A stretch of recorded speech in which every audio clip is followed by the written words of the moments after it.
Entrando al capítulo 2 de Hechos, ha sido fantástica esta serie. En mi vida personal me está ayudando muchísimo a ver la obra maravillosa de Dios a través del Espíritu Santo. ¿Estamos listos? Arrancamos con una oración invitando a Dios que nos dirija. Amantísimo Dios Padre Celestial, te doy gracias en esta hermosa, maravillosa y fantástica tardecita que tú nos has dado para alabarte, para exaltarte, glorificarte, mi Dios. Hoy queremos pedirte, Dios Espíritu Santo, que tú tomes este tiempo en tus manos, que hables a nuestros corazones, que penetres hasta lo más profundo, Señor, y que quites todo aquello que te estorba, Señor, en este tiempo para poder obrar en nuestros corazones. Este es nuestro deseo, en el nombre de Jesús. Amén. Amén. Capítulo 2 de Hechos. Entramos a un capítulo muy conocido por muchos de nosotros, muy mencionado, muy predicado. Se ha hecho doctrina de este capítulo, doctrinas buenas y doctrinas pues que se van como por otros lados. ¿Cuántos de ustedes han estado, ok, voy a hacer esa pregunta. ¿Cuántos de ustedes, Iglesia Oasis, ha sido su primera iglesia? Ok, esa es su primera iglesia, 2, ok. 3 personas, fantástico. Eso me da a entender que ustedes ya estaban en otras iglesias anteriormente, ¿verdad? Perfecto. ¿Cuántos de ustedes pertenecían a una iglesia de corte, ahora sí, de corte, de doctrina pentecostés? Fantástico. Hay otras que de doctrina bautista, presbiterianos. Hay varias doctrinas, ¿no? Varias iglesias con una doctrina totalmente diferente. El libro de Hechos 2, yo recuerdo bien cuando estaba chico, entraba en mi iglesia, era de esas iglesias de que la hora de la alabanza era así como que workout celestial, ¿no? Así como que órale, agarren porque ahorita le vamos a entrar con todo. Y estaba el de las banderas ya así como que sacando las banderas y tantas otras cosas que estaban en la iglesia donde yo estaba antes de la alabanza. Era como que teníamos que, el tiempo fantástico, eran servicio de alabanza mínimo de 1 hora y media. Y era algo increíble, impresionante. Después, con el tiempo, yo fui a otra iglesia donde era totalmente lo contrario. Donde el que quería saltar y brincar, sabe que mi hermanito, hágalo yo atrás, por favor. No me nos distraiga. Así, ahí voy, para atrás. Y hay unas iglesias, y en el capítulo 2 habla bastante acerca respecto al derramamiento del Espíritu Santo, la llenura del Espíritu Santo, y hablaban en lenguas. En la Biblia dice ahí que hablaban en lenguas, y vamos a entrar en ese tema, pero en mi experiencia personal, la interpretación que esta iglesia les daban es de que si usted no habla lenguas, usted no tiene el don del Espíritu Santo. No tiene el Espíritu Santo.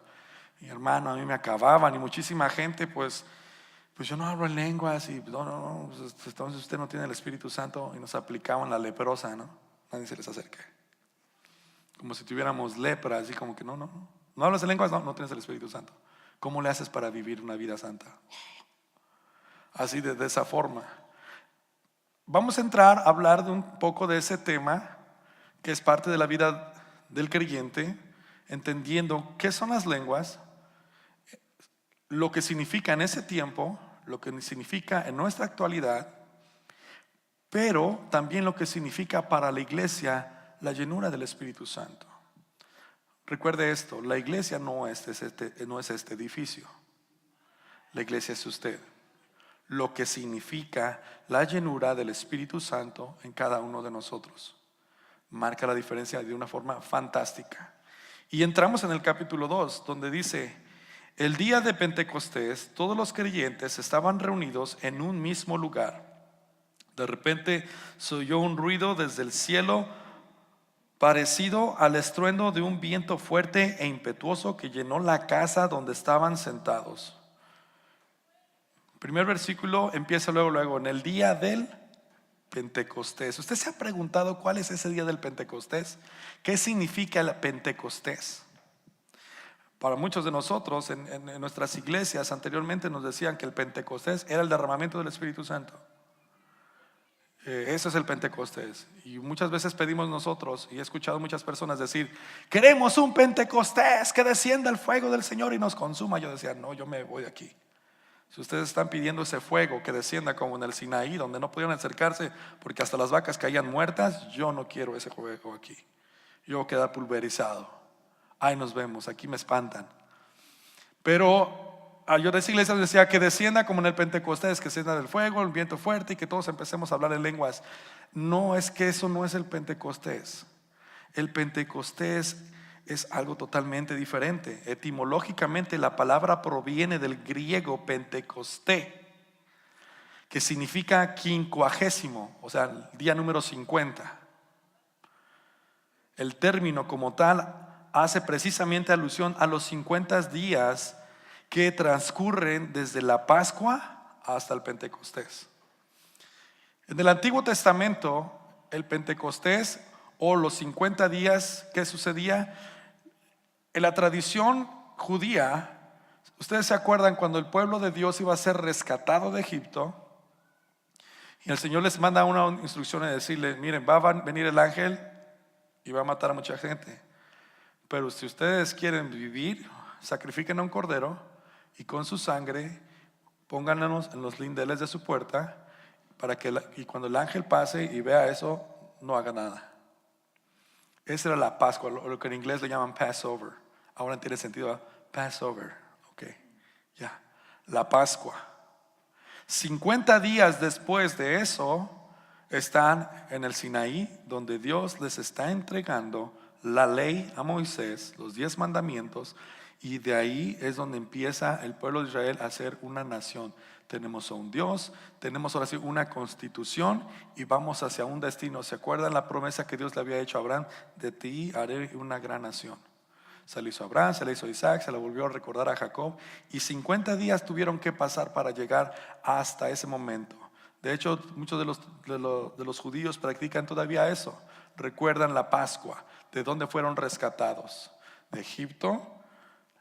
El ángel de la muerte no les hizo nada. Salieron de Egipto y llegamos a ser una nación cuando Dios en el Sinaí, a través de Moisés, nos da su ley. 50 días de eso. Interesantemente, Jesucristo, en su muerte y en su resurrección, después de que Jesucristo resucita, pasan 50 días cuando viene el derramamiento del Espíritu Santo sobre sus discípulos. Todo lo que pasa en el Antiguo Testamento es una sombra y figura de lo que Jesucristo vendría a ser. El cordero que fue sacrificado en el tiempo de Egipto representaba y perdonaba la vida. Si veía la sangre en el hogar, el ángel de la muerte no pasaba. De la misma forma, Jesucristo con sus hijos, con su iglesia, Él da su sacrificio, muere y derrama su sangre para aquellos que en Él crean, no se pierdan, no haya condenación, no haya muerte. Ve cómo este es un espejo, refleja a Jesucristo, lo que vendría a ser Jesucristo en la actualidad. Y pasan 50 días hasta que, después de cuando Jesucristo resucita, y cuando leíamos en el capítulo 1 de Hechos, que estuvo con ellos, ¿cuántos días? 40 días. Y les recordó: no se vayan de Jerusalén, esperen hasta que venga la promesa del Padre. Del versículo 8: y recibirán el poder del Espíritu Santo y me serán testigos en Jerusalén, en Samaria, en Judea, en Samaria y hasta lo último de la tierra. Por lo tanto, Pentecostés no significa que es el único tiempo donde pues hay. Pentecostés quiere decir que usted tiene que hablar en lenguas. No es ese su significado. E interesantemente, durante esos 50 días había 7 semanas que también hacían 3 celebraciones al año el pueblo judío, que eran el tiempo de las cosechas. Una de ellas era de las cosechas. Tenían que dar sus primicias del trigo, de harina, y sus primeras cosechas, sus primicias de lo que es la harina, de la cebada y sus trigos. Sus primeras cosechas, y venían de todas partes del mundo, judíos de todas partes del mundo, a venir al templo donde estaba la presencia de Dios. Era interesante que las personas antes tenían que, era su peregrinaje, tenían que salir, viajar y traer sus primeras cosechas como ofrenda delante de Dios. Cosecha los primeros frutos al sacrificio delante de Dios. Interesantemente, durante ese tiempo es cuando desciende el Espíritu Santo. Todo esto tiene una conexión. La Biblia no contradice y no da las historias nada más por decir, así como que pues qué bonito, pero qué significará. Si usted no entiende el Nuevo Testamento, vaya al Antiguo Testamento. El Antiguo Testamento le va a dar muchísima información del significado del Nuevo Testamento. No puede usted comprender el Nuevo Testamento si no usted entiende el Antiguo Testamento. Usted no puede entender el Antiguo Testamento si no comprende el Nuevo Testamento. La iglesia, lo hermoso de la palabra de Dios es que es sólida, no se contradice, es armoniosa y nos habla muchísimo al respecto. Durante este tiempo de la cosecha, decía yo, hacían sus sacrificios y traían la primera cosecha delante de Dios. Interesantemente, Jesucristo al morir en la cruz del Calvario, por usted y por mí, en el capítulo 2 empieza a ver algo diferente: el surgimiento de la iglesia, algo nuevo, la cosecha de lo que Cristo había sembrado.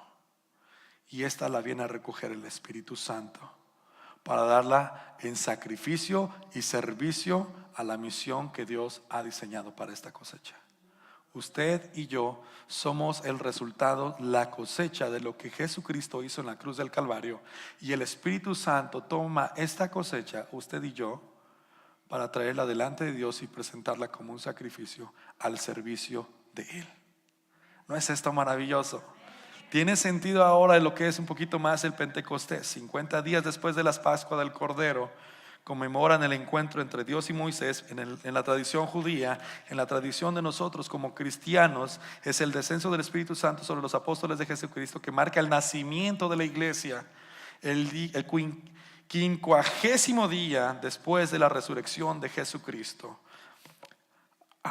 Pues ahora ya entiendo lo que es el Pentecostés.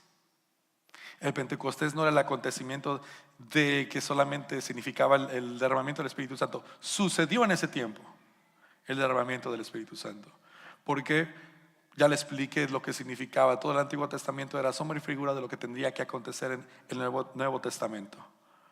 Seguimos leyendo más adelante. Va a ser una lectura interesante del versículo 1 hasta el versículo 40. Y vamos a ir, como nos encanta en esta serie, capítulo por capítulo, versículo por versículo, y nos va a decir cosas fantásticas y maravillosas. Y espero que usted se amarre el cinturón, no se me levante, y si usted ve que se está durmiendo el que está al lado, el codazo celestial, paz. Nomás no le saque el aire, por favor. Sigamos leyendo en el versículo 3. Luego, algo parecido a unas llamas o lenguas de fuego aparecieron y se posaron sobre cada uno de ellos, y todos los presentes fueron llenos del Espíritu Santo y comenzaron a hablar entre otros idiomas conforme el Espíritu Santo les daba esa capacidad. Interesantemente, la palabra lenguas no hablaba de que era una lengua extranjera. Y por eso en la versión que estoy leyendo, es versión Nueva Traducción Viviente, dice esto precisamente: otros idiomas. Probablemente en su versión antigua Reina Valera puede decir lenguas, nada más dice lenguas. Pero en la traducción original quiere decir lenguajes, idiomas que se podían entender. Más adelante va a ver el resultado de esto. Conforme el Espíritu Santo les daba esa capacidad. En esa ocasión había judíos devotos de todas las naciones que vivían en Jerusalén. Cuando oyeron el fuerte ruido, todos llegaron corriendo y quedaron desconcertados al escuchar sus propios idiomas. Escuche eso, hablados por los creyentes. Estaban totalmente asombrados. ¿Cómo puede ser?, exclamaban. Todas estas personas son de Galilea. Fíjese nomás qué discriminadores. Pues estos son de Galilea, ¿qué van a saber? Haga de cuenta, pues, Alejandro es de Ranchácuaro, pues ¿cómo va a saber francés y japonés? ¿No conocen ustedes el pueblo Ranchácuaro? Bueno, ya les digo, no, Google it. No va a aparecer, es un pueblo original. ¿Cómo es posible? A los de Galilea se les consideraban personas sin mucha educación, muy nobles, que no es de que las mejores escuelas de Harvard están en Galilea, no, era un pueblo muy remoto, sin muchísima educación. Y ellos decían, si estos son galileos, ¿cómo van a saber nuestro idioma? Y lo hablaban a la perfección como si ellos fueran nativos. Impresionante, ¿no? Lo que hace el Espíritu Santo. Está en el versículo 8, y aún así los oímos hablar en nuestra lengua materna. Aquí estamos nosotros, cheque de dónde venían: partos, medos, elamitas, gente de Mesopotamia, Judea, Capadocia, Ponto, de la provincia de Asia, de Frigia, Panfilia, Egipto y de las áreas de Libia alrededor de Cirene, visitantes de Roma, tanto judíos como convertidos al judaísmo. Probablemente su versión dice prosélitos. Prosélitos es lo que significa una persona que no es judía que se convierte al judaísmo. Cretenses y árabes. Y todos oímos a esta gente hablar en nuestro propio idioma acerca de las cosas maravillosas que Dios ha hecho. Quedaron ahí maravillados y perplejos. ¿Qué querría decir esto?, se preguntaban unos a otros. Pero otros en la multitud se burlaban de ellos, diciendo: solo están borrachos, eso es todo. Entonces Pedro dio un paso adelante junto con los otros 11, otra vez Pedro. ¿Se acuerdan que el capítulo anterior Pedro, el primero que empezaba el borlote? Aquí está Pedro, pero no lo hace solo. Dice: escuchen con atención todos ustedes, compatriotas judíos y residentes de Jerusalén. No se equivoquen, estas personas no están borrachas como algunos de ustedes suponen. Las 9 de la mañana es demasiado temprano para emborracharse. No lo que ustedes ven es lo lo que ustedes ven es lo que el profeta Joel predijo hace mucho tiempo. En los últimos días, dice Dios, derramaré mi espíritu sobre toda la gente. Sus hijas e hijas profetizarán, sus jóvenes tendrán visiones y sus ancianos tendrán sueños. En estos días derramaré mi espíritu sobre mis siervos, hombres y mujeres, por igual profetizarán. Y haré maravillas arriba de los cielos y señales abajo de la tierra, sangre y fuego y nubes de humo. El sol se oscurecerá y la luna se pondrá roja como la sangre antes que llegue el gran glorioso día del Señor. Pero todo el que invoque el nombre del Señor será salvo. Versículo 22, pueblo de Israel, escucha, Dios públicamente aprobó a Jesús de Nazaret. ¿Quién? Dios aprobó a Jesucristo, a Jesús de Nazaret, al ser milagroso, poderoso, maravillas y señales por medio de él, como ustedes bien saben. Pero Dios sabía lo que iba a suceder y su plan predeterminado se llevó a cabo cuando Jesús fue traicionado con la ayuda de gentiles. Sin ley, ustedes lo clavaron en la cruz y lo mataron, pero Dios lo liberó de terrores de la muerte y lo volvió a la vida, pues la muerte no pudo retenerlo bajo su dominio. Aleluya. El rey David dijo lo siguiente acerca de él: veo que el Señor siempre está conmigo, no será sacudido, porque Él está aquí a mi lado. Con razón mi corazón está contento y mi lengua grita sus alabanzas. Mi cuerpo descansa en esperanza, pues tú no dejarás mi alma entre los muertos, ni permitirás que su santo se pudra en la tumba. Mas has mostrado el camino de la vida y me llenarás con alegría de tu presencia. Versículo 29. Queridos hermanos, piensen en esto. Pueden estar seguros de que el patriarca David no se refería a sí mismo, porque él murió, fue enterrado y su tumba está todavía aquí entre nosotros. Versículo 30, pero él era un profeta y sabía que Dios había prometido mediante un juramento que uno de sus propios descendientes de David se sentaría en su trono. Este descendiente de David es Jesucristo.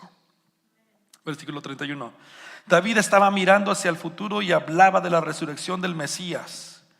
Él decía que Dios no lo dejaría entre los muertos ni permitiría que su cuerpo se pudriera en la tumba. Dios levantó a Jesús de los muertos y de esto todos nosotros somos testigos. Ahora Él ha sido exaltado en lugar de más alto honor en el cielo, a la derecha de Dios. Y el Padre, según lo había prometido, le dio del Espíritu Santo para que lo derramara sobre nosotros, tal como ustedes lo ven, lo oyen hoy. Pues David nunca ascendió al cielo, sin embargo dijo: el Señor dijo a mi Señor: siéntate en lugar de mi honor a mi derecha, hasta que humille a tus enemigos y los ponga por debajo de tus pies. Por lo tanto, todos en Israel sepan sin lugar a dudas que este Jesús, a quien ustedes crucificaron, Dios lo ha hecho tanto Señor como Mesías. Las palabras de Pedro traspasaron el corazón de aquellos. Le dijeron a él y a los demás apóstoles: hermanos, ¿qué debemos hacer? Pedro contestó: cada uno de ustedes debe arrepentirse de sus pecados y volver a Dios y ser bautizados en el nombre de Jesucristo para el perdón de sus pecados. Entonces recibirán el regalo del Espíritu Santo. Esta promesa es para ustedes, para sus hijos e incluso para los gentiles, es decir, para todos los que han sido llamados por el Señor nuestro Dios. Entonces Pedro siguió predicando por largo rato. Eso me encanta, escuchen bien esa parte y eso es súper importante. ¿Por cuánto tiempo estuvo predicando Pedro? ¿Cuánto tiempo es eso? Eso me consuela a mí porque a veces dicen: se aventó 1 hora el pastor. No, Pedro se pudo haber aventado más. Así que es bíblico que un pastor predique 1 hora. Entonces Pedro siguió predicando por largo rato y les rogaba con insistencia a todos sus oyentes: sálvense de esta generación perversa. Los que creyeron lo que Pedro dijo fueron bautizados y sumados a la iglesia en ese mismo día, como 3,000 en total.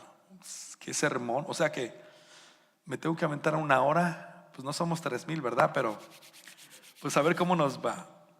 Es una lectura un poquito larga, pero tiene tantos detalles tan hermosos y maravillosos que hoy quiero desglosarlo en 3 partes importantes que destacan de los versículos del 1 al 40. El primer punto es: el Espíritu Santo desciende en forma de viento y fuego.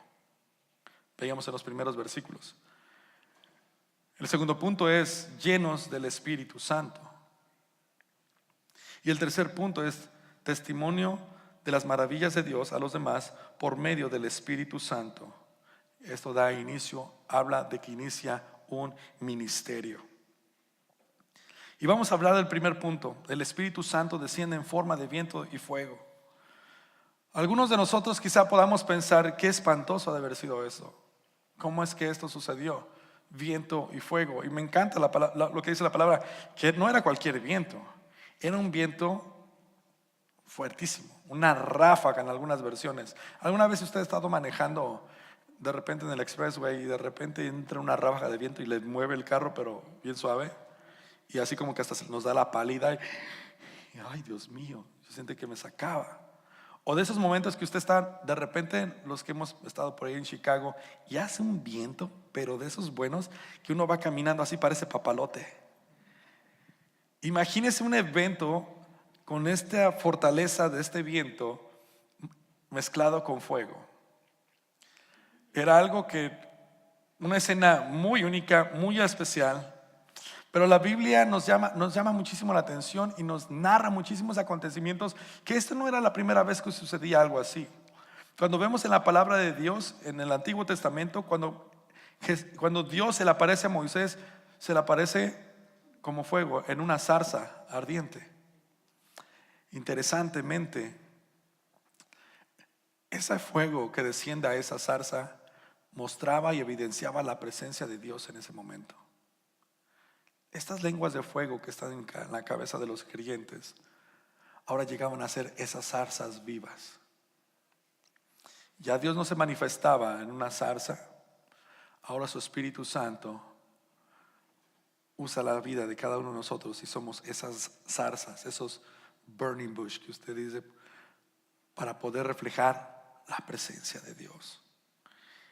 Él dirigió al pueblo de Israel en el desierto con una columna de fuego, ¿se acuerdan? Cómo Dios se presenta también como fuego, dirigiendo en medio de la noche a su pueblo como una columna de fuego. ¿Cómo ha de haber sido eso? Impresionante.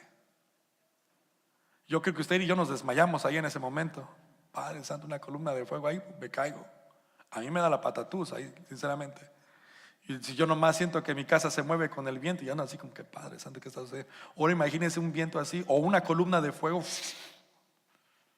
Impresionante lo que Dios hace. Su presencia consumía con fuego el monte de Sinaí cuando Él le daba la ley a Moisés. Cuando usted lee en Éxodo en el capítulo 19, en el capítulo 32, habla de cómo Dios descendió al monte Sinaí y se temblaba ese monte.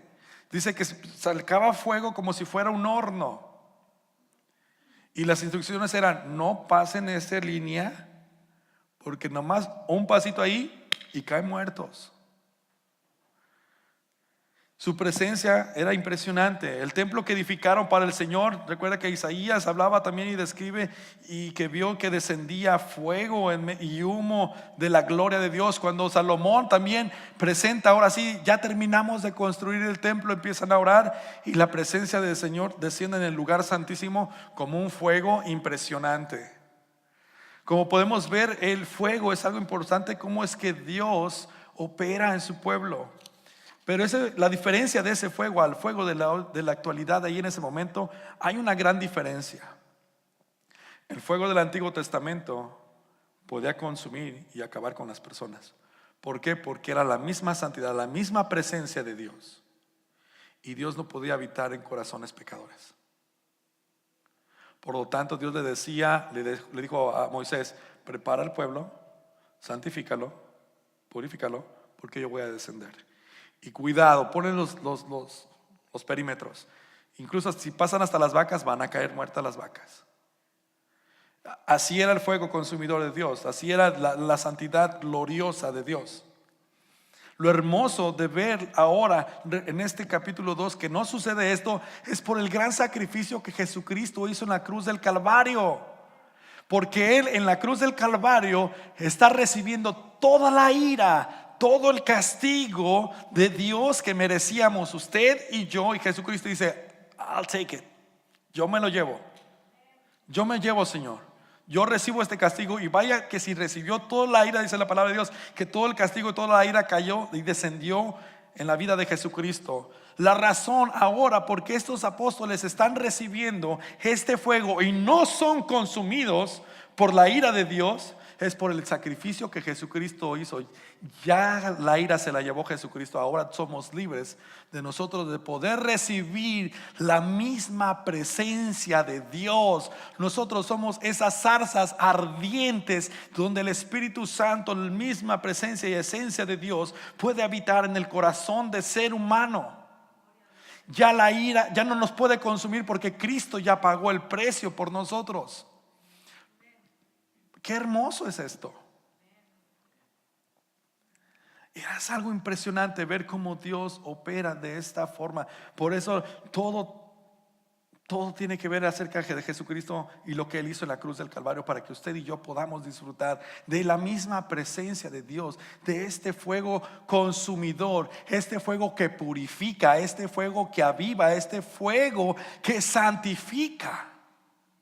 Este fuego que nos prepara para la misión que Dios tiene para su pueblo. El fuego de la presencia de Dios ya no es fatal. Ahora es algo que podemos vivir con ellos todo el día, en todo tiempo. Es algo hermoso. Y vemos ahí los apóstoles y todos los 120 que estaban ahí. Es interesante, la palabra de Dios dice que eran 120 los que estaban reunidos. ¿Dónde estaban aquellas multitudes que seguían a Jesús? ¿Se ha preguntado? Yo cuando estaba leyendo eso dije: ¿en serio nada más de 120? Pero cuando Jesucristo estaba en su ministerio dice que le seguían multitudes, ¿no? ¿Dónde estaban? Estos 120 a mí me dicen de que yo te creo, Señor Jesús. Yo te creo. Ahora sí, como decimos en México, me la rifo contigo, Señor. Cueste lo que me cueste. Yo te creo. Y si tú me dices que yo vaya allá, yo voy allá. No sé qué va a suceder, pero si tú me dices, yo voy. Y sobre ellos es la promesa. Para los que creyeron, para los que obedecieron, para los que esperaron en el Señor y en sus promesas y en su palabra. Es interesante que podemos ver estos dos ejemplos maravillosos. En el capítulo 32 de Éxodo, cuando ellos no obedecen, Dios está ahí manifestándose, enviando las leyes y diciéndole a Moisés: mira, Moisés, estas son las reglas, así es como va a funcionar para que para que el pueblo viva, para que el pueblo esté bien, tienen que seguir esas leyes, estos estatutos, estos mandamientos, para que puedan vivir y puedan ser prosperados. Mientras Dios le está dando las instrucciones y su presencia está ahí, y el monte de Sinaí, el fuego y el viento y el horno, que dice que parecía como un horno, el pueblo de Dios el pueblo de Israel ya se había olvidado de Dios en ese momento. Y empezaron a hacerse, pues dicen: pues ya lleva varios tiempo Moisés y no sabemos si va a regresar, pues necesitamos un Dios. Y le dicen a Aarón, el hermano de Moisés, pues hazte algo, Aaroncito. Y pues Aarón, ni lento ni perezoso, pues hizo el becerro de oro. Quebrantaron la ley, desobedecieron a Dios, y en ese día murieron 3,000 personas. 3,000 personas por desobediencia y quebranto la ley. Interesantemente, cuando estábamos leyendo aquí, ahora la presencia de Dios en la vida del creyente, este fuego ya no viene a consumir a las personas, sino al contrario, dice que se convirtieron, ¿cuántas? 3,000 personas. Este fuego ya no es un fuego consumidor que da miedo, ahora es un fuego que viene a dar vida. Ahora es un fuego que viene a dar reconciliación. Ahora es un fuego que cada creyente, como los que están aquí, que estaban predicando, estaban trayendo vida a otras personas. Cuando hablamos acerca del Espíritu Santo, hay muchas personas que dicen: ay, pastor, eso a mí me da miedo eso. Yo no sé, a mí no me hable, yo nomás quiero ir a la iglesia. Y nomás póngame a hacer esto ya, pero no me hable de esas cosas porque a mí me da miedo. Todo creyente, escúcheme bien esto, todo aquel que ha hecho a Jesucristo su Salvador y es bautizado, tiene el Espíritu Santo. Este fuego consumidor, esta ráfaga de viento, este poder que levantó a Jesucristo entre los muertos, ese Espíritu Santo, Dios Espíritu Santo, está en la vida de usted y mía. Ya no hay nada por qué temer. ¿A cuánto les da miedo? No da miedo, pero ignoramos la dimensión de lo que el Espíritu Santo puede hacer en la vida del creyente. Pedro narra en su primera carta, en el capítulo 2, en los primeros versículos, respecto a que los ángeles no podían comprender de que cómo es que esto iba a ser posible. ¿Cómo? La vida de Dios en su santidad. Dicen: aún los ángeles se cubren sus ojos con su rostro con su cara por la gloriosa santidad de Dios. Es decir, no somos ni siquiera dignos de poder ver esta santidad. Y ahora, a través de tus promesas, estás diciendo que esta santidad, que esta perfección, que esta gloriosa presencia va a habitar en la vida de estos hombres que son pecadores, que no son perfectos, que están rotos y les encanta el pecado. ¿Cómo es que esto va a ser posible? Por el sacrificio de Jesucristo, donde lleva toda la ira. Y ahora cada creyente puede tener el Espíritu Santo para un propósito: contar las maravillas de nuestro Dios Padre Celestial. Esa es la presencia de Dios que usted y yo podemos disfrutar en este tiempo. La pregunta, yo siempre ando de preguntón, ¿verdad? Porque me pregunto a mí mismo: ¿cómo esto está marcando la diferencia en tu vida, Alejandro, como creyente? ¿Sigues cometiendo las mismas cosas? ¿Sigues encajonado en tu monotonía, en tu rutina? Cuando tú estás viendo aquí que el Espíritu Santo, cuando descendió, los sacó y empezaron a hablar en otros idiomas, en otras lenguas, la gente se dio cuenta que algo estaba sucediendo con ellos. ¿La gente dice algo que está sucediendo algo en tu vida? La gente se da cuenta que la vida de Dios Padre Celestial y el poder de su Espíritu Santo habita y mora en tu vida, en tu diario vivir. Ok. ¿Cuentas las maravillas de lo que Dios ha hecho en tu vida? Lo contamos quizá entre nosotros como cristianos, es el lenguaje que hablamos. ¿Cómo estás? Amén, pastor, estoy fantástico en victoria. ¿Cómo te va? Fantástico. Y nos aventamos un rollo teológico fantástico, ¿no? ¿Y los perdidos? ¿Y las personas que nunca han llegado al evangelio? ¿Tu compañero de trabajo? Yo nomás oro por él, pastor. Pero ¿y quién le va a decir? Estoy orando para que el Señor envíe a alguien. Ya te envió a ti. Ya te envió a ti y te dio todo lo que necesitas. Todo lo que necesita el creyente es la vida del Espíritu Santo para poder llevar a cabo la misión en la cual ha sido encomendado. El Espíritu, hablamos eso anteriormente, el Espíritu de Dios no se nos ha dado solamente para jactarnos y decir, "Ja, ja, ja, ja, tengo el Espíritu de Dios". El Espíritu de Dios se nos ha dado para llevar a cabo la misión que Dios ha llevado desde la eternidad y ha planificado, que todo el mundo sea salvo por Él. Y la iglesia es parte de esta misión y nos ha dado de su Espíritu Santo para que, como estas personas cuando descendieron, empiecen a contar las maravillas que Dios ha hecho. Me encanta porque cuando vemos esta llenura del Espíritu Santo, las personas empiezan, lo primero que hacen es contar las maravillas. Y la gente dice, pues que estos no son galileos, estas personas no tienen educación, ¿cómo es posible que sepan todas estas cosas? Es el poder del Espíritu Santo que incapacita, entrena y obra en la iglesia y en la vida de cada uno de nosotros. Ya se espantaron. No es para espantar, es simplemente midamos las dimensiones y los privilegios y la bendición que la iglesia tiene cuando hablamos del Espíritu Santo. No es si nos ha sido dada nada más para hacer una denominación. Ay, esta iglesia hablan del Espíritu Santo bien bonito. Yo quiero ir ahí.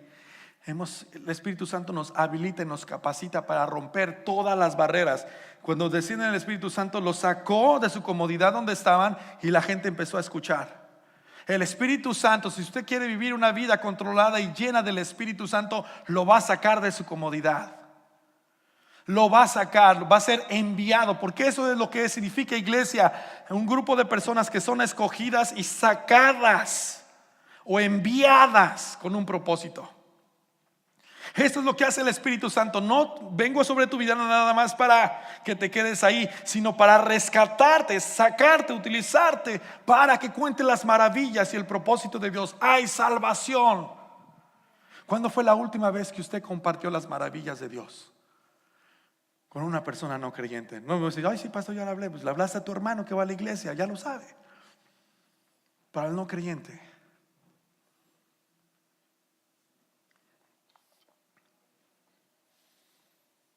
se da cuenta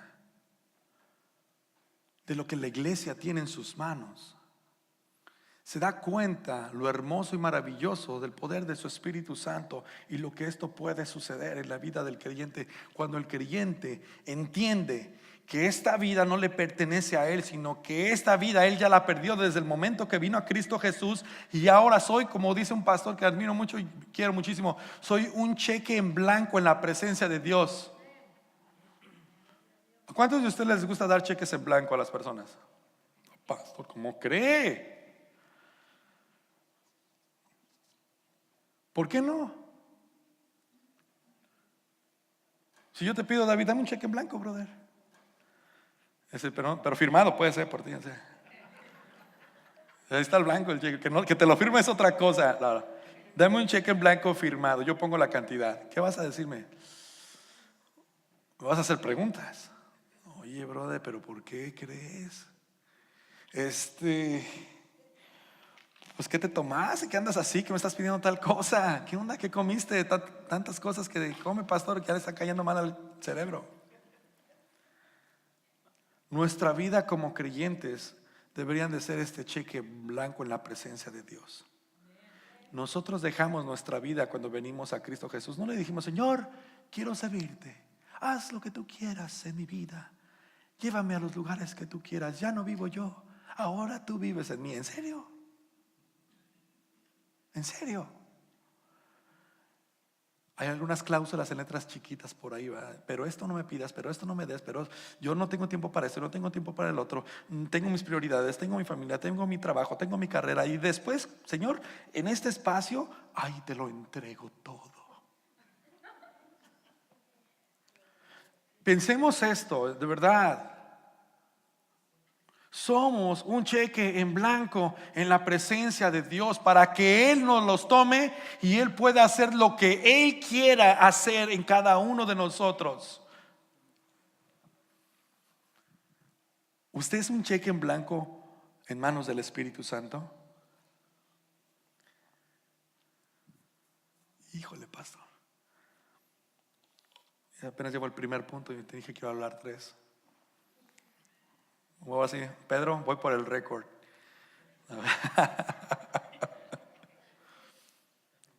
Se va el tiempo rapidísimo. Oh, no, pues apenas es la 1:15.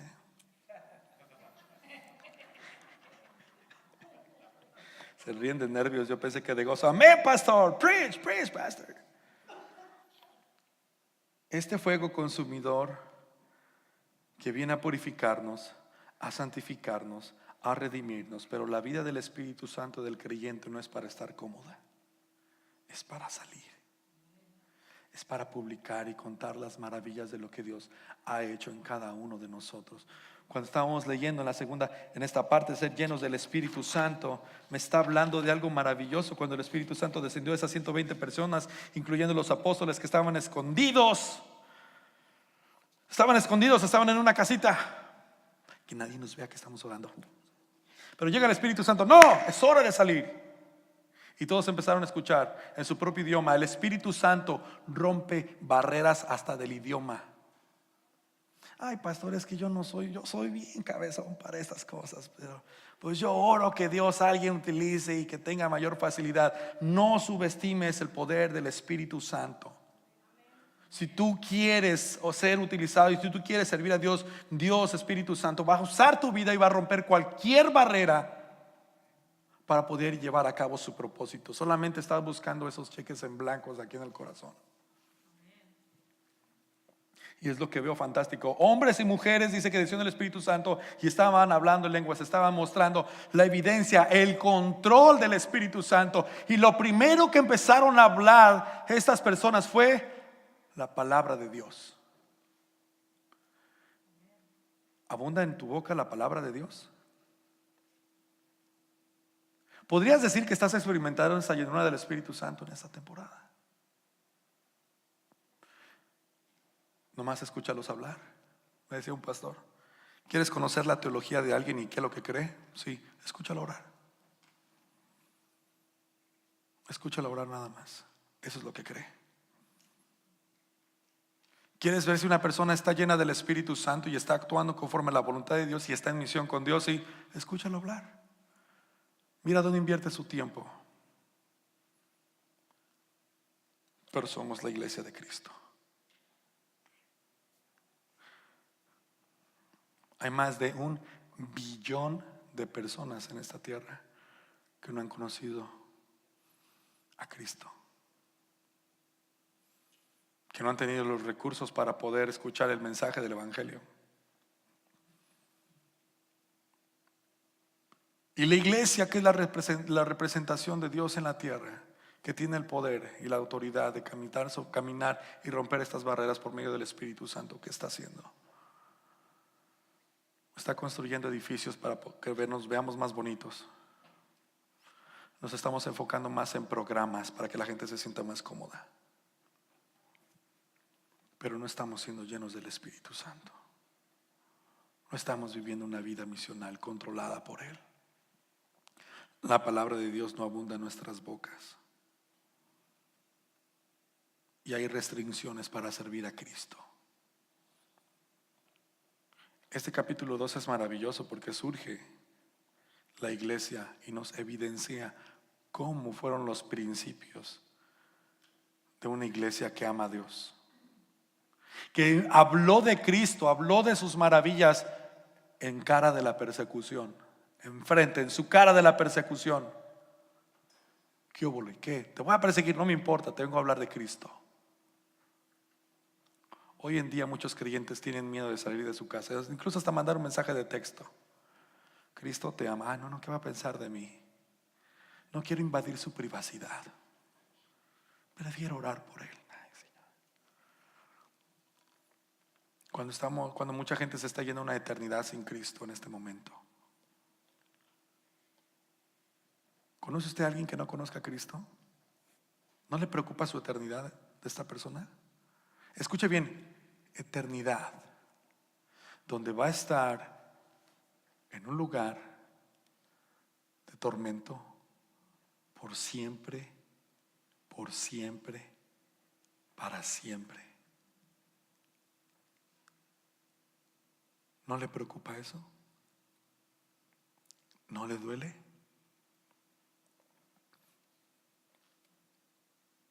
A Cristo le dolió, por eso decidió venir a la cruz del Calvario.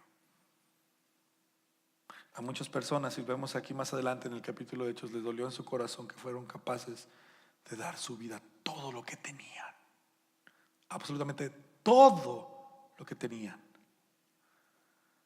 para que todos pudieran escuchar la salvación en Cristo Jesús. ¿Usted qué ha dado?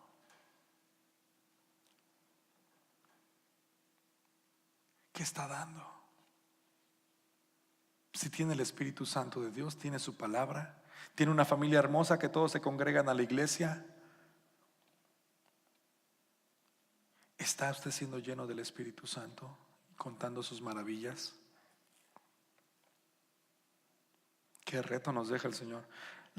Muchos decimos, es que queremos llegar a ser como la iglesia de primitiva del capítulo 2 de Hechos. La realidad es esta, es que de ahí partimos, no terminamos ahí, de ahí tenemos que empezar. Interesantemente, Hechos no tiene despedida como las otras cartas. Que Dios les bendiga, mis últimas palabras, me saludan al tal. No, el capítulo de Hechos continúa siendo escrito y puedo imaginarme en este momento, este soy yo, que Dios le sigue diciendo, ¿sabes qué? Lucas continúa escribiendo allá en el cielo la vida de Ricardo, paz, y siendo lleno del Espíritu Santo. David, siervo del Señor, describiendo todavía lo que está haciendo. No ha terminado. Dios continúa por medio de su Espíritu Santo. ¿Ya se acomodó usted en su iglesia? ¿Ya se acomodó usted en su congregación? Es el tiempo de que la iglesia juntos podamos entender que tenemos a Dios Espíritu Santo y nos ha llamado a una obra, a una misión maravillosa. Yo quisiera invitarle a usted, cierre sus ojos por un momento.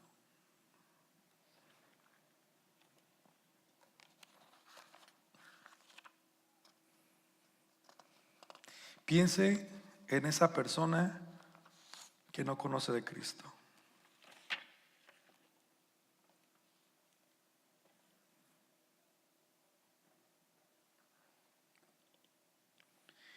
Y si Dios la puso en su lugar, en su jornada, es por una razón. No solamente para que ore por esta persona, sino para que usted le pueda contar las maravillas de las cosas que Dios ha hecho en su vida.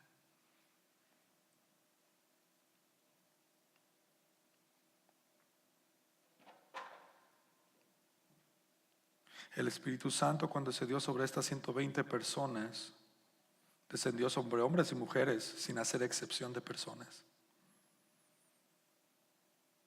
Ese es el Dios que amo, que no hace excepción de personas.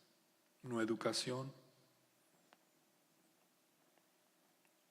Él solamente busca a estas personas disponibles,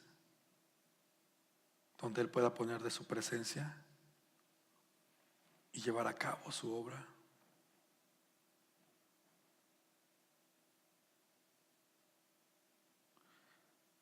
Señor, tú conoces las barreras que tenemos nosotros, el miedo, la vergüenza, el temor.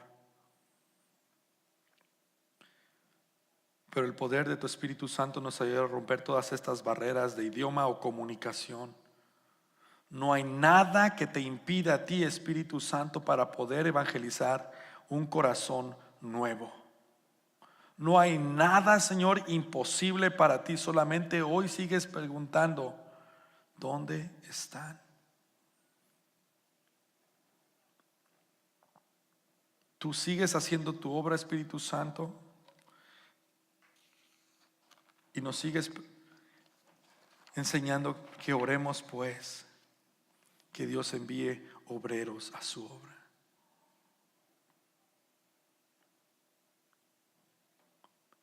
Piensa en este momento en esa persona y pregúntate qué vas a hacer esta semana con ella.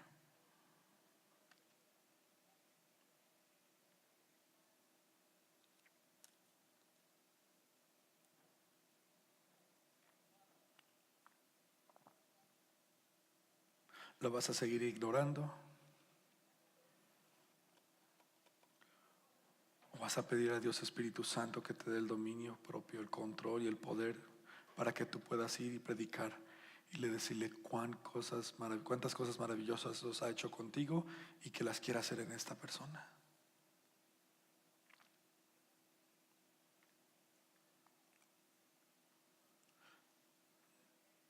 Y si tú necesitas la vida y el control y la llenura del Espíritu Santo, yo quiero invitarte a que te pongas de pie en esta tarde. Y si usted está contento, está tranquilo, no le quiero poner presión, pero si usted tiene una necesidad de verdaderamente ser parte de la misión con Dios, experimentar del poder de su Espíritu Santo, para el poder para llevar a cabo este ministerio, ese es el tiempo de poder hacer esta oración. Te necesito, Espíritu Santo. Dios Espíritu Santo, te necesito. Ven como ese fuego consumidor que purifique mi corazón, mi vida.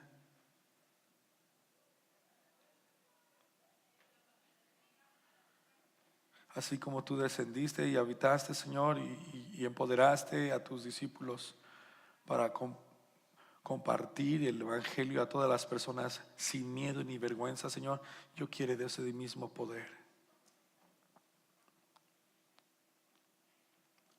Consume, Señor, mi corazón, mis miedos, mis temores. Dame valor, valentía, Señor.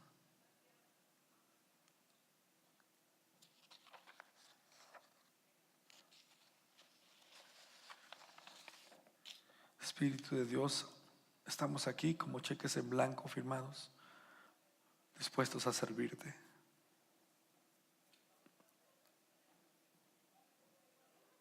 Queremos ser, Señor, estas personas enviadas por ti.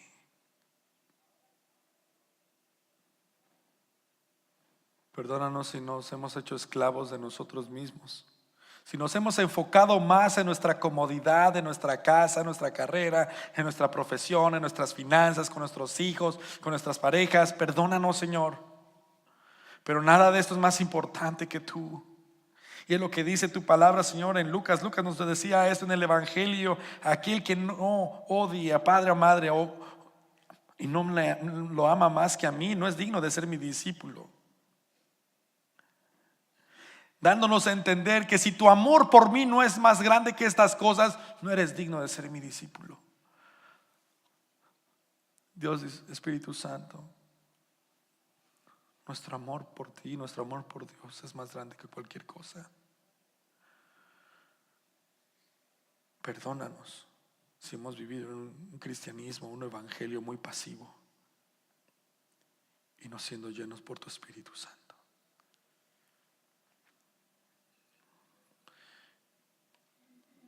Yo quiero darte estos 2 minutos, mi hermano. Tómate estos 2 minutos con tus propias palabras. Abre tu corazón y dile: Señor, ya estoy cansado o cansada. Me siento triste, pero vienes tú a confortar mi corazón.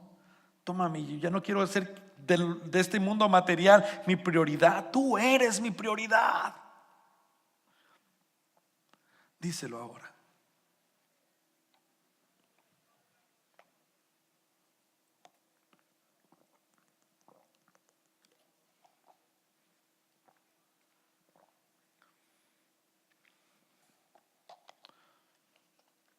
Este es tu tiempo.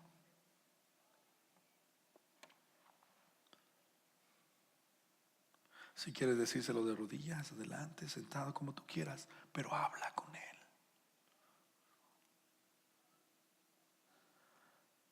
Ven, desciende, Señor, a nuestras vidas.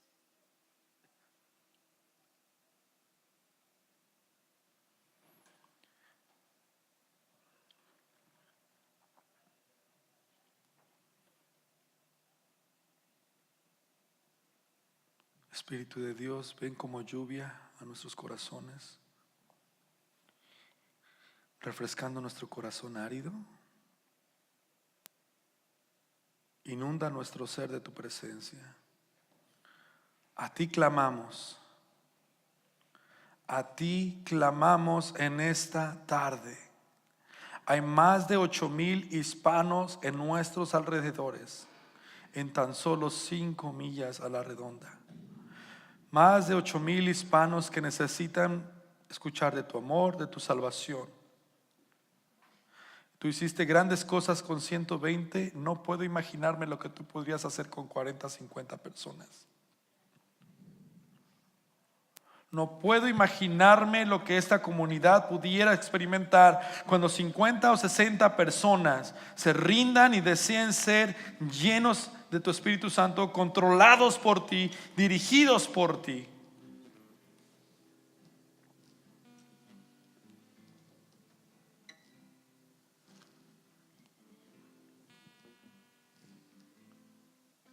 Si usted quiere ser esa persona,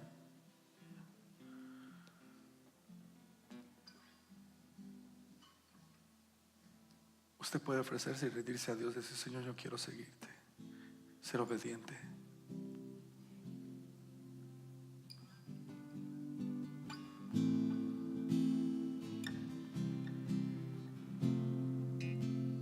Ven, Señor Espíritu Santo,